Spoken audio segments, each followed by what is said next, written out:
নমস্কাৰ, এই মুহূৰ্তত আহি পৰিছে কেইবাটাও গুৰুত্বপূৰ্ণ খবৰ আৰু এনে ধৰণৰ খবৰসমূহ নিতৌ চাবৰ কাৰণে চেনেলটো সাবস্ক্ৰাইব কৰি ভিডিঅ'টোত এটা লাইক কৰি দিব। কলকাতাৰ ধৰ্ষণ কাণ্ডক লৈ শুনানি প্ৰদান কৰিছে উচ্চতম ন্যায়ালয়ে। উচ্চতম ন্যায়ালয়ত কলকাতাৰ আৰ্জিকৰ কাণ্ডৰ গোচৰৰ শুনানি। কি ৰায় প্ৰদান কৰিছে শীৰ্ষ আদালতে?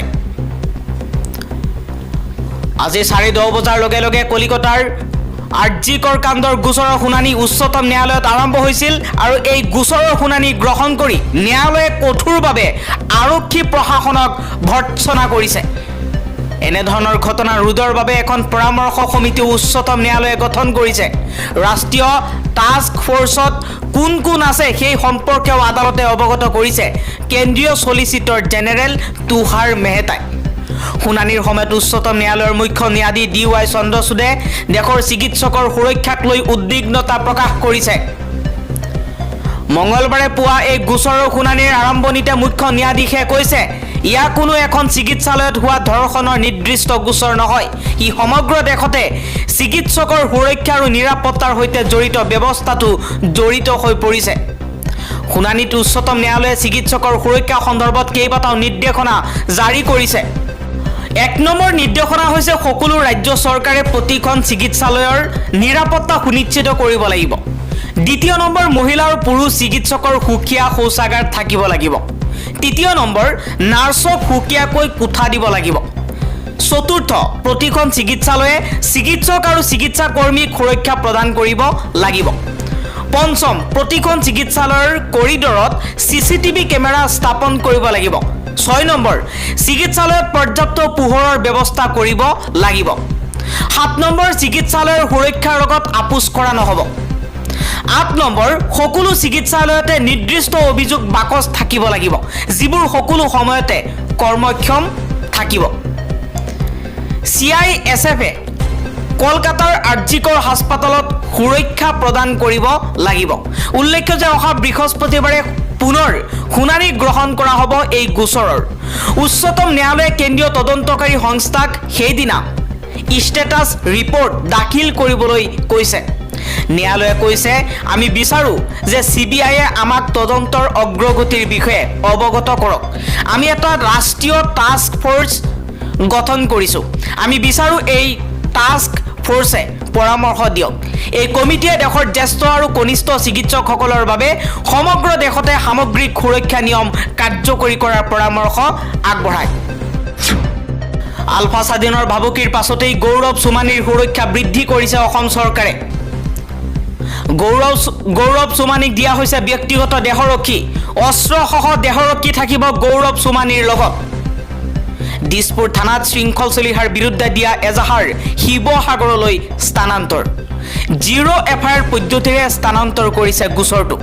গোচৰ ৰুজু কৰিলেই গৌৰৱ চুমানীৰ বিৰুদ্ধে থিয় দিয়াৰ ভাবুকি আলফা স্বাধীনৰ। আৰু আলফা স্বাধীনৰ ভাবুকিৰ পাছতেই গৌৰৱ চুমানীয়ে যি গোচৰ ৰুজু কৰিছিল সেই গোচৰ উঠাই লৈছে। শৃংখল চলিহাৰ বিৰুদ্ধে দ্বিতীয়খন এজাহাৰ দাখিল কৰা হৈছে গুৱাহাটীত। সৰ্ব হিন্দুস্তানী যুৱ পৰিষদৰ ৰাষ্ট্ৰীয় সভাপতি শংকৰ সিঙে ভৰলু আৰক্ষী থানাত দিছে এজাহাৰ। ইয়াৰ পূৰ্বে গৌৰৱ চুমানীয়ে দিছপুৰ আৰক্ষী থানাত দাখিল কৰিছিল এজাহাৰ।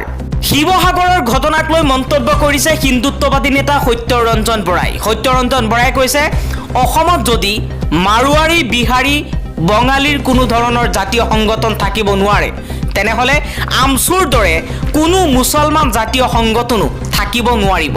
এইটো কথা আমি শৃংখল চলিহাৰ পৰা আশা কৰিম। তেহে অসমৰ জাতীয়তাবাদ সম্পূৰ্ণ হ'ব, অন্যথা জাতীয়তাবাদৰ নামত মুছলমানৰ চৰণীয়া পথাৰ হ'বলৈ গৈছে অসম।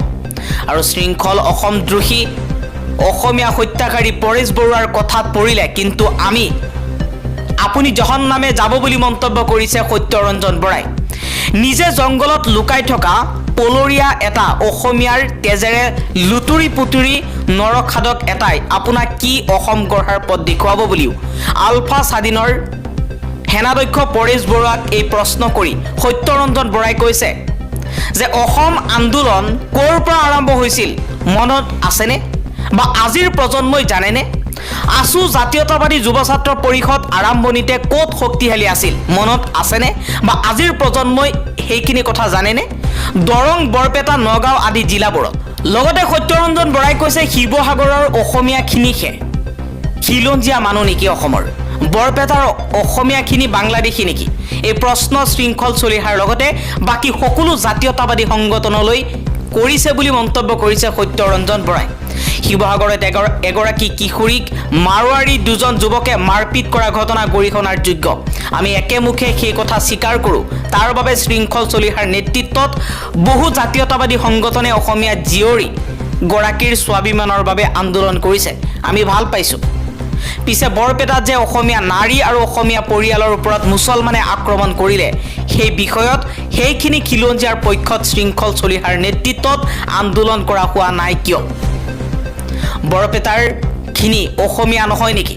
খিলঞ্জীয়া নহয় নেকি আমি যেতিয়া বৰপেটাৰ অসমীয়াখিনিৰ কথা কওঁ তেতিয়া আমি হিন্দু মুছলমান কৰা হয় কিন্তু আমি যেতিয়া শিৱসাগৰৰ অসমীয়াখিনিৰ কথা কওঁ তেতিয়া আমাক কি বুলি ক'ব আমিতো সকলোৰে কথা কৈছোঁ কিন্তু শৃংখল এণ্ড কোম্পেনীয়ে অসমীয়াখিনিৰ মাজতে ভাগ ভাগ কৰিছে কিয় প্ৰশ্ন কৰিছে সত্যৰঞ্জন বৰাই শিৱসাগৰৰ ঘটনাক লৈ হিন্দু মুছলমানৰ ৰহণ সানিব বিচাৰিছে হিন্দুত্ববাদী নেতা সত্যৰঞ্জন বৰাই দেৰগাঁৱত ৰাজহুৱা সভা পাতি ক্ষমা খুজিব লাগিব গৌৰৱ সোমানীয়ে ৭২ ঘণ্টাৰ ভিতৰত ৰাজহুৱা ক্ষমা নুখুজিলে দেৰগাঁৱত হ'ব আন্দোলন দেৰগাঁৱৰ ভিতৰত সোমানীৰ বাসগৃহত উপস্থিত হৈ বীৰ লাচিত সেনা কৃষক মুক্তি ছাত্ৰ মুক্তি সংগ্ৰাম সমিতিয়ে কৃষক মুক্তি ছাত্ৰ মুক্তি সংগ্ৰাম সমিতিৰ ফালৰ পৰা এই দাবী উত্থাপন কৰা হৈছে গৌৰৱ সোমানীৰ বাসগৃহত আৰক্ষীৰ কটকটীয়া নিৰাপত্তা ব্যৱস্থা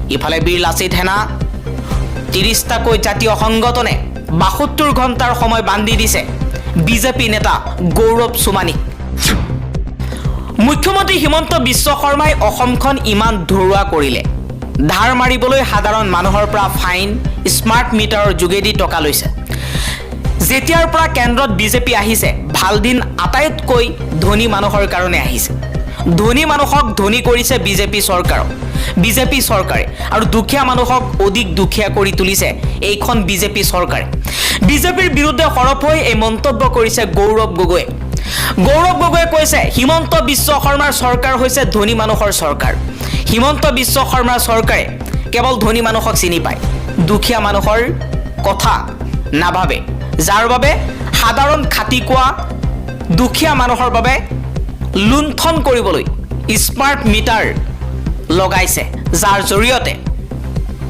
আগতকৈ দুগুণ টকা ভৰিবলগীয়া হৈছে এবাৰ আলফাক হুংকাৰ দিছে ডিজিপি জিপি সিঙে কোনো কাৰণতে অসমৰ শান্তি বিনষ্ট কৰিবলৈ দিয়া নহ'ব শান্তি বিনষ্টকাৰীৰ বিৰুদ্ধে কঠোৰ ব্যৱস্থা গ্ৰহণৰ হুংকাৰ ডিজিপি জিপি সিঙৰ বিৰোধী দলপতি ৰাহুল গান্ধীৰ এক ডাঙৰ মন্তব্য বিজেপিৰ ৰাম ৰাজ্যৰ বিকৃত সংস্কৰণে সংবিধান ধ্বংস কৰি বহুজনৰ পৰা সংৰক্ষণ কাঢ়ি নিবলৈ বিচাৰিছে বিজেপিৰ বিৰুদ্ধে সৰব হৈ আজি এই মন্তব্য কৰিছে ৰাহুল গান্ধীয়ে